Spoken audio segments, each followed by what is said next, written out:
I was sitting at the kitchen table enjoying a bowl of granola when I was surprised by a sharp knock on my kitchen door. Pondering who it was that would be knocking at 8 o'clock on a Sunday morning, I stroked across the tile floor and opened the door. Standing on my porch was a man in his mid-40s wearing a cheap crumpled suit. Behind him stood 3 uniformed police officers. This was definitely not a normal Sunday routine. "Mr. Young," the suit asked, waving his badge, "do you mind if we come in and ask you a few questions?" "I'm afraid I can only talk to one person at a time, detective." "What was your name again?" "Cook, Detective Richard Cook."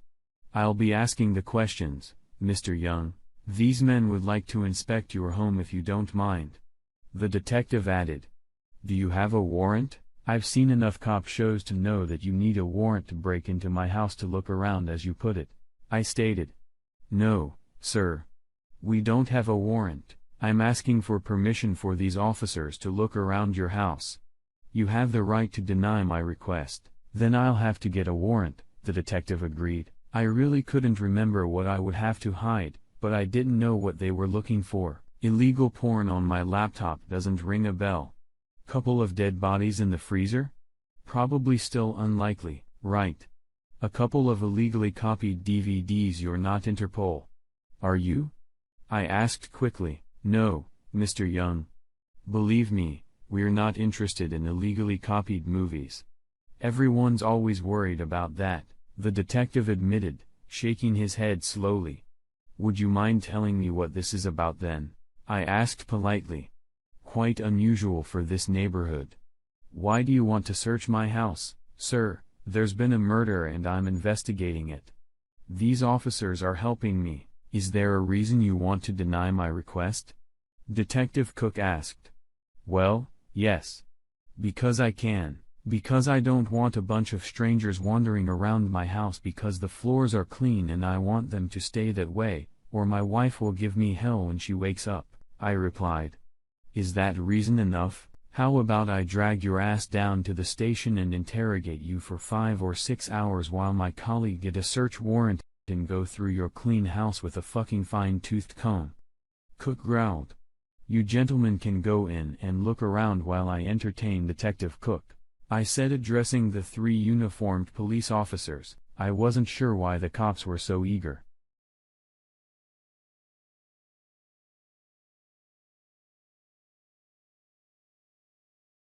And carried past the cash register 15 years ago. If tensions escalated, Cook could go to Penn State and arrest both of my sons. At one time, I had no tongue to warn them about the illegality of removing those damned labels. I pointed to Cook's chair as 3 uniformed men entered kitchen. I watched as they slowed down and stopped at the island in the center of the room. They turned almost simultaneously to look in my direction. "Only one at a time," I muttered as this holy trinity dived into my box of fresh donuts. I had bought a dozen jelly donut minutes before they arrived, and their aroma triggered their professional instincts. At that moment, my wife, June, entered the kitchen, treading carefully, holding the collar of her robe tightly to her throat. "Steve, what's going on? Why are police officers walking around our house eating donuts? Is something wrong?" she asked, worriedly. "June, this is Detective Cook. I hope he will enlighten us about the situation by asking his questions." I allowed them to look around, which was the euphemism Cook called the action. "Detective, this is my wife, June.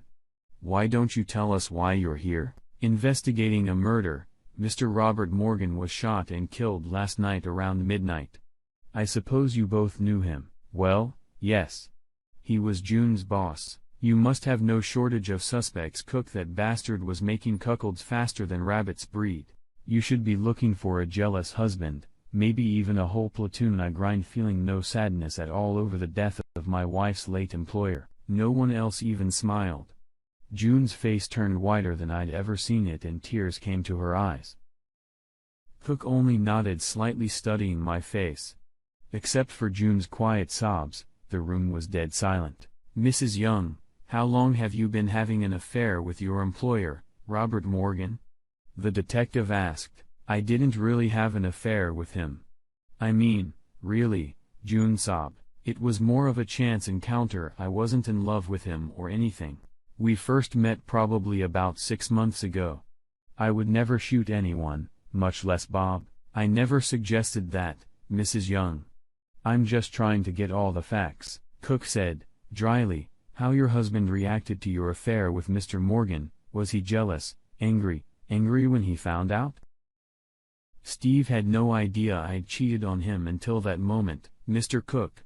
The subject, of course, was never discussed between us. I'm sure Steve would have been upset, but it wasn't enough to kill Bob," June replied, albeit with less conviction than I would have liked from my wife. "Really?" grumbled the detective. "Mr. Young, how would you answer the same questions?" "They started sleeping with each other on August 9th this year," I answered calmly. "It was after a dinner party at the Morgans. I'd been called in early because of work problems. He offered June a ride home and slept with her in the back seat of his SUV. I'm not upset because June and I have an unspoken agreement. Simply put, we can sleep with whoever we want, and we do." My revelation made June's mouth drop almost to the floor. It took her a few seconds to process all the information I had just dumped on the detective. I could see the wheels in my head turning very slowly. "How come I've never heard of this so-called agreement?" June asked indigently. "Because that's what the word unspoken means, dear," I replied quickly. "If we were discussing it, I would say that you and I had a verbal agreement, and if we signed and notarized it, would be a written agreement. Our agreement was unspoken. Well, it would have been nice if I had known about it." June said. "I've tried awfully hard not to let you know about Bob. I think from now on, all our agreements should be verbalized or even documented. This wading through crap is getting on my nerves." "The answer to that question doesn't strike me as comprehensive," Cook admitted, reaching into a shirt pocket and pulling out a small tape recorder. "You both should know that I record everything you say. Mrs. Young, did you date other gentlemen, or was Mr. Morgan your only lover?" "Of course, he was," June protested, perhaps overemphasized. "I am a married woman. How can you even ask me such questions?" "As far as you know, your husband took advantage of this unspoken agreement, or was completely faithful to you?" Cook asked. "Steve would never break our marriage vows, detective," June replied somewhat indignantly. "He's as faithful as an old dog. You can have that on record." "Mr. Young, I'm asking you the same questions again. Do you agree with your wife's answers?" "June has been sleeping with her colleague, Bill Anderson, since September 15th, not counting the ties with those two aforementioned assholes. She's as loyal to me as that damn geyser that proudly bears that name in one of our national parks," I answered without emotion. June let out a barely audible sigh. "You seem like a remarkably well-informed husband, and even more surprising is your lack of emotion." The detective remarked many men would be angry and consider murder if they knew their wife was entertaining two lovers. "Why are you so calm about all this, Mr. Young?" "Like I said, we have an unspoken agreement." June did it practically out in the open, but I was more restrained. "If you know what I mean," I smirked shyly. It seemed like June was about to have a stroke. Her eyes had stopped shedding tears. Now they were just popping out of their orbits. Her face was now bright crimson rather than white, and she was crushing a jelly donut with her left hand. The jelly seeped through her fingers and dripped all over her robe, though she didn't even seem to notice it. "In other words, are you saying you had a mistress too?" demanded an answer from the astonished detective. "And it seems that your wife didn't know about it. Who was your affair with and when did it begin, Mr. Young? You're very perceptive. No wonder you became a detective before you were 50. I replied wryly. "I first made love to Janet Morgan on August 11th, 2 days after her husband slept with June in the back seat of his car. We've managed to do it almost every weekday since then," I fondly recalled. In shock, June brought her hand up to her temple. The action caused the jelly that had been in her hand to settle on her forehead. She didn't seem to notice. And Cook was too polite to get her attention, especially since he was struggling to form a coherent sentence. "A good God! You slept with the widow of a murder victim!" he exclaimed. I interviewed her briefly last night, and she didn't mention your name once. Is there any chance you're mistaken or trying to make a joke? You wanna hear her mention my name, Cook? Hide in her bedroom closet the next time I cover her, and you'll hear her call my name. Of course, I'm not wrong. I distinctly remember the names of all the women I make love to. Damn it, I stated emphatically. You said you sleep with women plural, Mr. Young. Do you have more than one mistress? Now that you ask, I must admit that I've been doing the mambo, a Cuban dance with a distinct rhythm, horizontal style, with Lisa Anderson since mid-September. We dance several times every weekend and sometimes even during the week.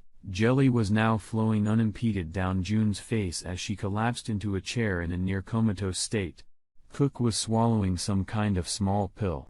It appeared to be nitroglycerin, a pill for heart disease that my Uncle Phil used from time to time. After taking a moment to collect himself, Cook rushed forward. Mr. Young, you must understand that you are having affairs with the wives of two men who are sleeping with your wife. May I suggest that this is not a coincidence? I can even tell you that I've seen Mrs. Anderson, and she's very hot. I'm not going to tell you what you can or can't assume. Revenge is having the wives of your wife's lovers. Sweet revenge is even sweeter, and I've been lucky enough to experience that incredible high.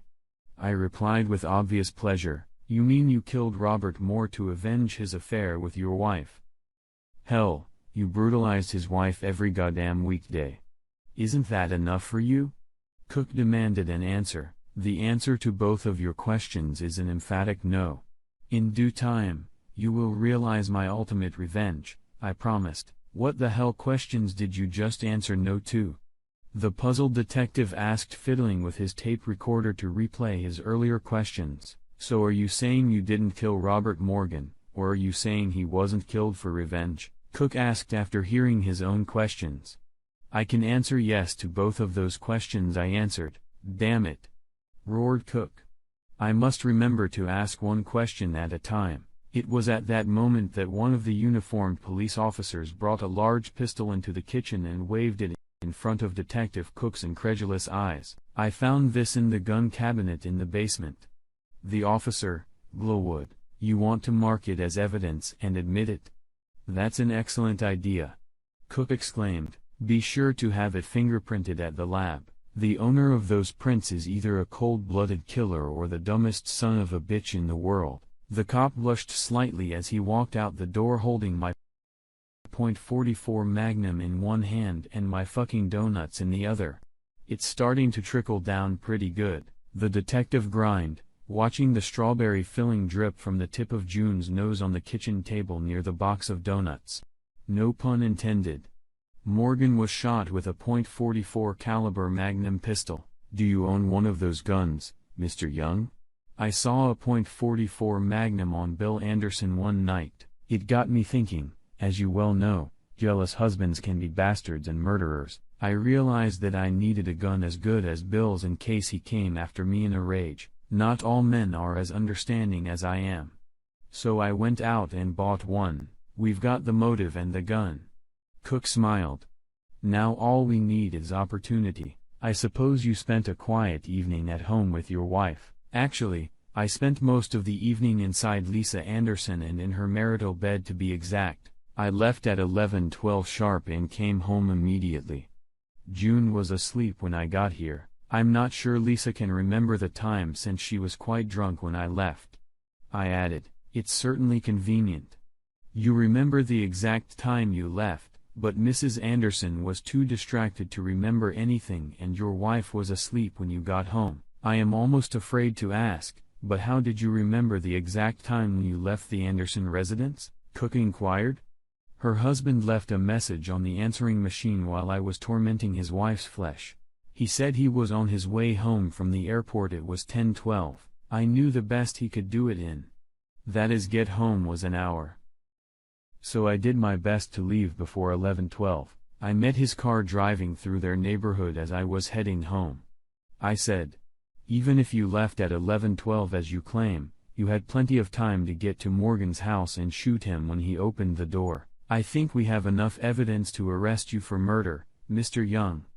The very satisfied detective stated. He was already reaching for his handcuffs when his cell phone rang. Cook gestured for one of his damn boys to follow me when he went outside to keep conversation confidential. He was gone for almost 10 minutes.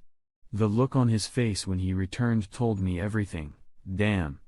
Detective Burns just got a full confession from Bill Anderson. He claims he came home from the airport and found his wife dead drunk. He exploded when he noticed a wallet on the floor next to his passed-out wife. It was Robert Morgan's wallet, so he dragged his gun to Morgan's place and put a hole in it that cat could be pushed through. He tried to deny it at first, but broke down. Morgan's wallet ended up on Anderson's bedroom floor? Cook asked. I have no idea, Cook. I answered quietly. He often left it on the nightstand by his bed. I noticed it several times when I slept with his wife. Why he or anyone else would mistakenly leave it at the Anderson house is a complete mystery to me. It looks like one of your wife's lovers is going to jail for a very long time for killing her other lover. All this time, you had their wives far more often than they had yours, even though there were 2 of them. Now your wife is sitting here in some kind of trance, with her head down in a box of goddamn jelly donuts. It's sweeter that way was my only answer.